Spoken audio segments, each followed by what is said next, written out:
Good morning বন্ধুরা। আজকে hashtag আমরা সকলের টপিক, অন্যায় যখন নিয়ম হয়ে দাঁড়ায়, প্রতিরোধ তখন হয়ে দাঁড়ায় কর্তব্য। আমাদের শারিদির দেওয়া টপিক। অনেক দিন পর শারিদি টপিক দিল, বিষয় দিল। তো শারিদির একটা চ্যানেল আছে, কিন্তু শারিদি ইদানিং বিভিন্ন রকম কারণে শারিদির আর টপিক আলোচনা করা হয়ে ওঠে না, কিন্তু শারিদি আমাদের সাথে সাথে সব সময় রয়েছে। তো শারিদির আশীর্বাদ সবসময় দরকার। শারিদি আমাদের থেকে বোধহয় সবার থেকেই বড়। তো শারিদিকে প্রথমেই ধন্যবাদ দিয়ে আমি বিষয়টি একটু আলোচনা করি। একটা মারাত্মক ফান্ডামেন্টাল একটা বিষয়, সেটা হচ্ছে প্রতিরোধের কথা শারিদি বলেছে। তো আমরা জেনারেলি কিন্তু প্রতিরোধ এবং প্রতিবাদটাকে গুলিয়ে ফেলি। দুটো একেবারেই এক নয়। একটা হচ্ছে কনসেপ্ট, আর একটা হচ্ছে অ্যাকশন। যখন প্রতিবাদ আমি করব, তখন আমি কিন্তু প্যাসিভ মোডেও করতে পারি এবং অ্যাক্টিভ মোডেও করতে পারি। যেরকম বাড়ির থেকে বসেও প্রতিবাদ করা যায়, লিখে করা যায়, বলে করা যায়, ফোনে করা যায়, বিভিন্ন রকমভাবে করা যায়। আরেকটা হচ্ছে দৈহিকভাবে বা ফিজিক্যালি বাইরে গিয়ে চিৎকার করে, বলে, ভোকাল হয়ে প্রতিবাদ এইভাবে করা যায়। আর প্রতিরোধ হচ্ছে পুরোটাই অ্যাকশন ওরিয়েন্টেড।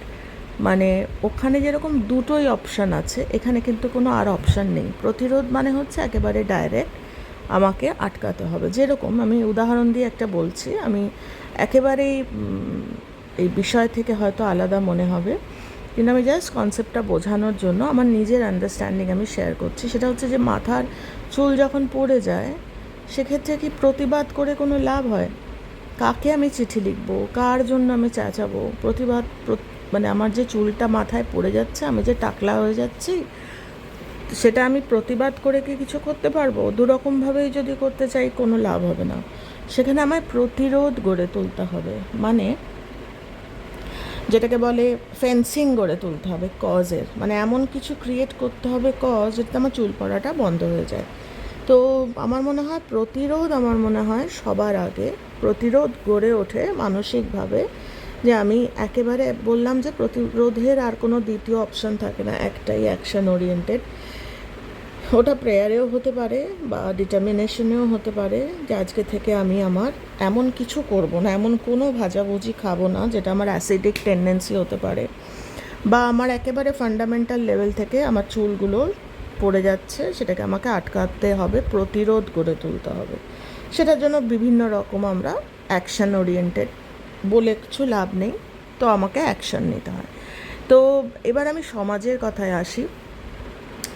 সমাজে যেরকম এখন আমরা দেখতে পাচ্ছি একটা ভয়াবহ ঘটনায়, আমরা প্রত্যেকে ঘুম থেকে চোখ খোলা অবধি, রাত্রে শুতে যাওয়া অবধি আমাদের মাথায় একটাই, সেটা হচ্ছে এখন আমাদের যে অভয়া বা যাই বলি, যে নাম আমরা যাকে আমরা স্মরণ করছি, স্মরণে মননে এখন মেয়েটি রয়েছে, যে যা ঘটনা ওর সাথে ঘটে গেল।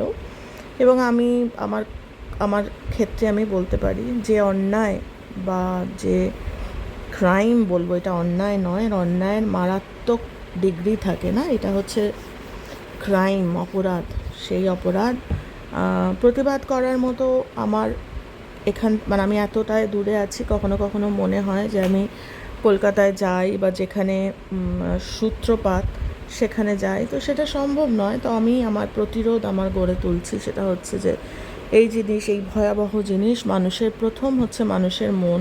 সেখানে যদি ফেন্সিং তৈরি করা যায়, যে মানুষের মধ্যে যে কনসিয়াসনেস আসে যে ভয়ানক অপরাধের আগেই তার বিবেক এতটাই তাকে প্রতিরোধ গড়ে তুলবে যে সে পারবেই না, ওই ফান্ডামেন্টালি তার হাত উঠবে না ওই বিভৎস অপরাধ করার জন্য। অনেকে বলে যে নেশার থেকে বা এটার থেকে ওটার থেকে হয়, কিন্তু সংস্কার বা ওই প্রতিরোধ, নিজের মধ্যে প্রতিরোধ এমনই মারাত্মক, যেটা ছোটোবেলা থেকে আমি বিশ্বাস করি সেই প্রতিরোধ গড়ে তোলে মা বাবা।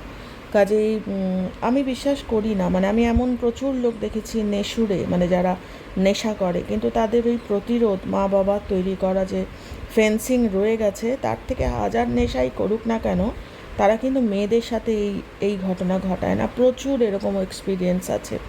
রাদার ওই অবস্থাতেই তারা আটকায়, প্রতিরোধ গড়ে তোলে। তো প্রতিরোধ আর প্রতিবাদ এমন দুটো স্পিরিট বা এমন দুটো ফিনমেনা না, এটা নিয়ে আলোচনা করতে গেলে হয়তো দ্বিমত হতে পারে, বা এটা আমি একেবারেই আমার অভিমত আলোচনা করছি। তো প্রতিবাদের ক্ষেত্রে যেরকম অনেক কিছু না জেনেও সবাই করছে, আমিও করতে পারি। আর প্রতিবাদ সেটা, আর প্রতিরোধ যখন আমি গড়ে তুলতে চাইছি সেটা কিন্তু একেবারেই অন্য জিনিস। সেটা আমার ভিতর থেকে আসবে, যে ওটাকে স্ট্যান্ড অ্যালোন স্পিরিট বলে, যে আমার অন্য কেউ করছে কি করছে না জানি না, আমি প্রার্থনা চালিয়ে যাব। এটা কখনো কখনো প্রতিবাদ বলে যে আমরা শুরু করেছিলাম, ওটা রাজনৈতিকভাবে নিয়ে নেওয়া হয়েছে, বা শুনছি আজকাল যে প্রতিবাদ যদি প্রতিরোধ হয়ে থাকে তাহলে ওটা নেবে কি করে। আমার সেটাই প্রশ্ন, যে প্রতিবাদ যেরকম রাজা রামমোহন রায়, বিদ্যাসাগর, রানী রাসমণি, এনারা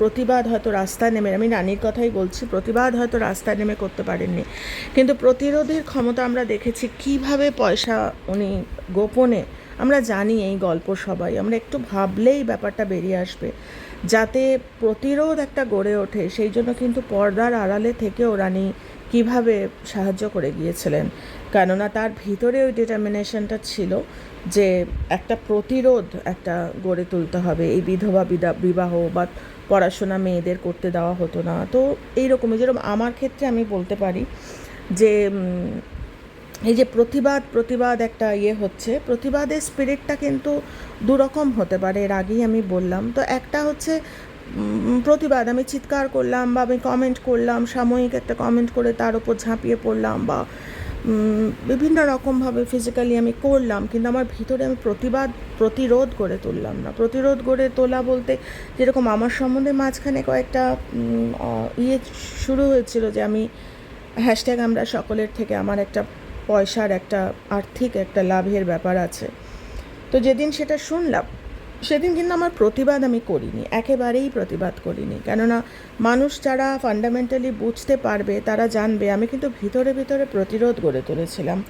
সেটা হচ্ছে আমার কজ, আমি আরও পড়াশোনা বাড়িয়েছিলাম, আমি আরও মানুষের জন্য আরও প্রার্থনা করতে শুরু করেছিলাম। ওইটা হচ্ছে ফেন্সিং, যেটা দেখে আমার পরবর্তী জেনারেশন শিখবে যে সবসময় প্রতিবাদ করে যে কিছু হয় তা না, প্রতিরোধটা আমার মনে হয় সবার আগে। যে আমার ভিতরের যে ক্রিয়েশন, আমার ভিতরের যে কজ, আমি যে করছি, আমি তো অ্যাকশান নিতে পারছি না, আমার অ্যাকশান নেওয়ার ক্ষমতা নেই। বলে না যতটুকু চাদর আছে ততটুকুই পা ফেলা। আমি আজকে 1 মাস হয়তো আমি গিয়ে আমি প্রতিবাদ চিৎকার করতে পারলাম, তারপরেই আমার মনে হবে যে আমার প্রতিবাদ অন্য কেউ নিয়েছে। প্রতিবাদ কি কখনো কেউ নিতে পারে যদি তার পিছনে একটা প্রতিরোধ থাকে? তো আমি প্রতিবাদের থেকেও আমি প্রতিরোধটাকে বেশি, মানে কি বলবো, এটা একটা অদ্ভুত টপিক সারিদি দিয়েছে, হয়তো মনে হলো যেন এই প্রতিবাদ আর প্রতিরোধের মধ্যে ফারাকটা একটু আলোচনা করার, নিজের আমার মনের ভিতরে কি চলে সেটার জন্য হয়তো একটা সুযোগ ঈশ্বর করে দিলেন। কেননা বেশিরভাগ ক্ষেত্রেই আমরা ভাবি বোধহয় প্রতিবাদ করলাম, আমার কন্ট্রিবিউশন হয়ে গেল। একেবারেই তা নয়। প্রতিরোধ গড়ে তোলা, এবং সেটা রোজ রোজ রোজ রোজ, এবং আমরা দেখতে পারবো যে আমি তোমাদের আরেকটা উদাহরণ দিচ্ছি। এই যে মিস্টার চন্দ্রচূড়, যিনি হচ্ছেন জাজ সুপ্রিম কোর্টের, 3 জনের মধ্যে তোমরা শুনলে হয়তো হাসবে, আমার ভিতরের আমি আলোচনা করছি, তোমরা শুনলে হয়তো হাসতেই পারো। 3 জন আছেন জাজ, আমার যেন মনে হয় এনারা ত্রিদেব, ব্রহ্মা বিষ্ণু মহেশ্বর, এনারা আমাদের প্রার্থনাতেই সারফেস করেছেন। তো আমি প্রার্থনা করতে করতেই ভাবছিলাম, আমি এই যে প্রতিরোধ কিন্তু মারাত্মক পজিটিভ, মানে আমি এমনই প্রার্থনা যে এনাদের মধ্যেই সেই, মানে কি বলবো, মানে সেই সুপ্রিম কনসিয়াসনেস। অনেকেই বলছে যে কেস অনেক ঝুলে আছে, অনেক কেস হয়নি, সেগুলো তো একটা এর আগের দিন আলোচনা করছিলাম, যে কি আগে হয়েছে না হয়েছে, নিজের প্রতিরোধের ওপর যদি আমার সেই বিশ্বাস থাকে, আগে যেটা হয়নি সেটাই হবে। তো আজকে ওনার ওই ফ্যামিলির কিছু ছবি, পুরনো 1 বছর আগের কিছু ভিডিওস দেখছিলাম, যে ওনার জীবনেও, নিজের মিস্টার চন্দ্রচূড়ের কথা বলছে, ওনার জীবনেও কষ্ট আছে, কর্মের বাইরে তো কেউ না, ওনার জীবনেও, মানে প্রতিরোধ, আমি বলতে চাইছি যে আমি যখন ওই প্রতিরোধের স্পিরিটটায় রয়েছি, প্রতিবাদ ওরম নয়, প্রতিরোধের স্পিরিট, যেখানে কজ তৈরি হচ্ছে, প্রেয়ার তৈরি হচ্ছে, এবং সেটা রোজ রোজ রোজ। আজকে এটা বিচার পেয়ে গেলে এই নয় যে বিহারে প্রত্যন্ত কোনো গ্রামেই ঘটনা ঘটছে না। তো কোনো বড়, যেটা রাজা রামমোহন রায়, বিদ্যাসাগর, রানী রাসমণি, আরও প্রত্যেকে আমরা জানি যে কীভাবে তাঁরা প্রতিরোধ, মানে কত বিল পাস হয়েছে, কত। আজকে তারা কিন্তু কখনো বলেননি যে আমাদের প্রতিবাদ অন্য কেউ নিয়ে। প্রতিবাদ বা প্রতিরোধ কেউ নিতে পারে না, সেটা তো আমার একেবারে ফান্ডামেন্টাল। তো যেটা বলতে চাইছিলাম যে ওনাদের ফ্যামিলি আমার চোখের সামনে হঠাৎই আসলো। তো দেখতে পাচ্ছিলাম যে মিস্টার চন্দ্রচূড়ের দুটি সন্তান, তারা দুজনেই ঈশ্বরের স্পেশাল, মানে ব্লেসিং দেওয়া, দুজনেই স্পেশাল চাইল্ড। তো সেটাই বলছিলাম যে আমি অদ্ভুতভাবে তোমাদের সাথে শেয়ার করছি যে আমার প্রতিরোধটা কীরকম। আমি হয়তো সামনে যাচ্ছি না, কিন্তু আমি এখন ওই বাচ্চা দুটোর লাইফে আজকে থেকে আমি আজকেই দেখলাম, আমি ওই বাচ্চা দুটো আমার, তোমরা বলতে পারো তুমি কোথায় দেখলে, আমি জানি না, এগুলো মিস্টিক, মানে বলছে না 10 ডাইরেকশন থেকে প্রোটেকশন আসে, যে প্রেয়ারের রসদ জুগিয়ে দেয়। আমি তো এটা জানতামই না, হঠাৎ করেই জানতে পারলাম। তো আমি এখন ওই বাচ্চা দুটোর লাইফে আমি প্রেয়ার পাঠাবো আজকে থেকে, যে প্রেয়ারটা কতটা ফান্ডামেন্টাল। হয়তো তোমরা ভাববে বাবা কোথায় অভয়ার কেস হয়েছে আর কোথায় তুমি মিস্টার চন্দ্রচূড়ের বাচ্চাদের জন্য প্রেয়ার করছো, কই তুমি অভয়ার এখানে তো প্রতিবাদ করছো না। তো সেটা বুঝতে গেলেও প্রার্থনার প্রয়োজন, যে যখন আমরা ফান্ডামেন্টালি প্রতিরোধ গড়ে তুলি, তখন আসলে রুট থেকে আমাদের ওপর প্রতিবাদ করে কিছু লাভ হয় না। কারণ ওই যে বললাম, আমি তো ফিজিক্যালি অ্যাকশান নিতে পারবো না, আমি ফান্ডামেন্টালি যত দূর রুট যদি শক্ত হয়, তার ওপর যত খুশি বাড়ি বানাও। রুট যদি 7 তলার হয়, 7 তলা অবধি বাড়ি বানাতে কোনো অসুবিধা হয় না। তো সেটাই বলছি, রুট ওপর প্রতিবাদ করলাম, যেখানে ঝগড়াঝাঁটি, দলাদলি, এই প্রতিরোধের কিন্তু লোক জানতে পারছে না আমার ভিতরে কোন লেভেলে প্রতিবাদ, যেখানে এমন অ্যাকশান গড়ে উঠবে যে পুলিশ থেকে হোক না হোক আমাদের দল রোজ রাত জাগবে, বা আরও এরকম অনেক, সেগুলো আলোচনা করা সম্ভব হয় না। তো সেটাই বলছি, আমি আজকে থেকে ওনার লাইফে যখন গুড ফরচুন ভরে ওঠে একটা মানুষের লাইফে না, তখন তার মুখ দিয়ে সঠিক সিদ্ধান্তই বেরোয়।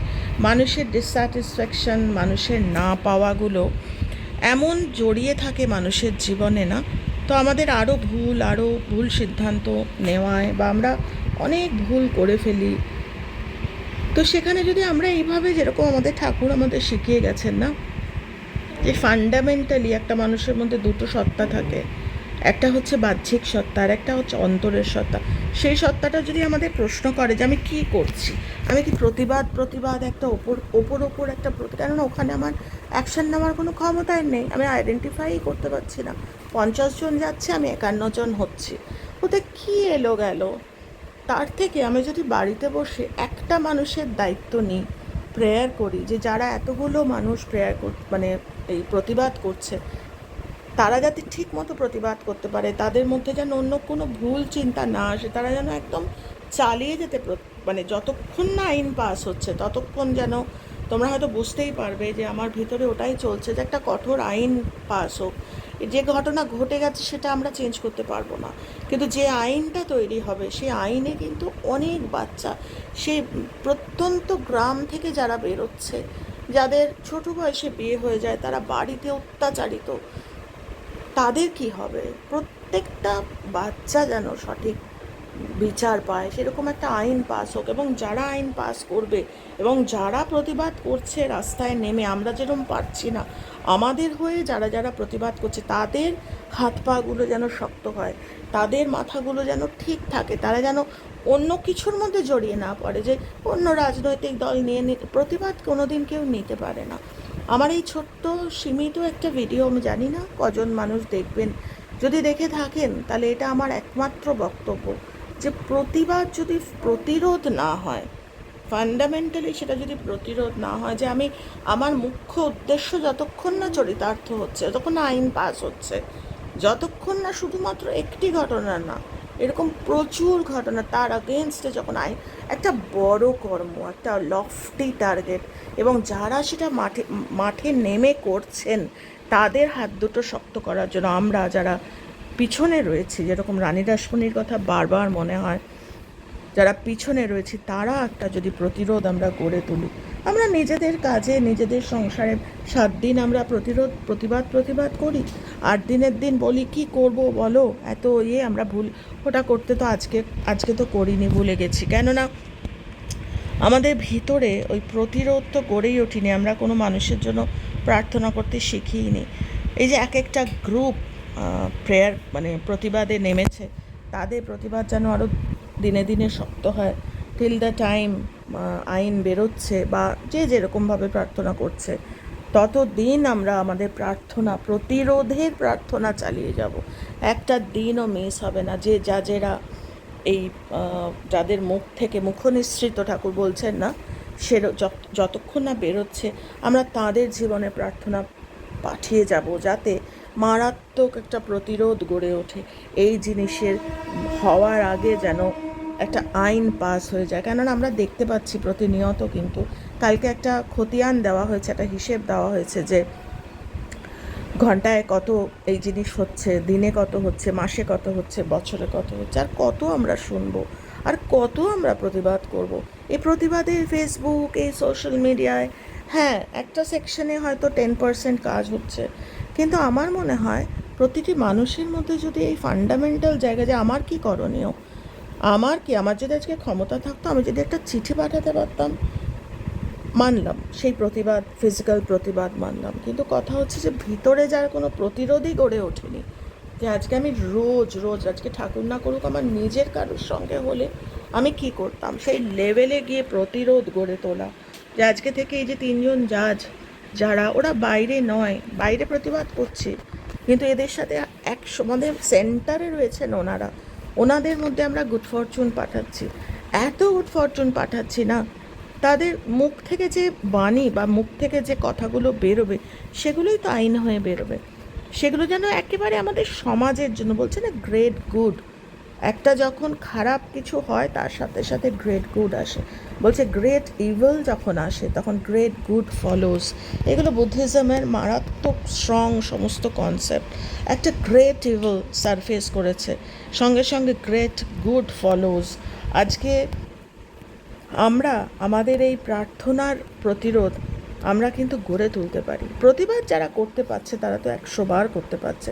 আমাদের এই প্রেয়ার তাদের প্রতিবাদকে, তারা যেন অন্যদিকে সরে না যায়, তারা যেন এটা না ভাবে যে কোনো রাজনৈতিক নিয়ে নিচ্ছে কোনো, আরে প্রতিবাদ কেউ নিতে পারে না। তো অনেকটা কথা বলে ফেললাম, জানি না, দেখো তোমরা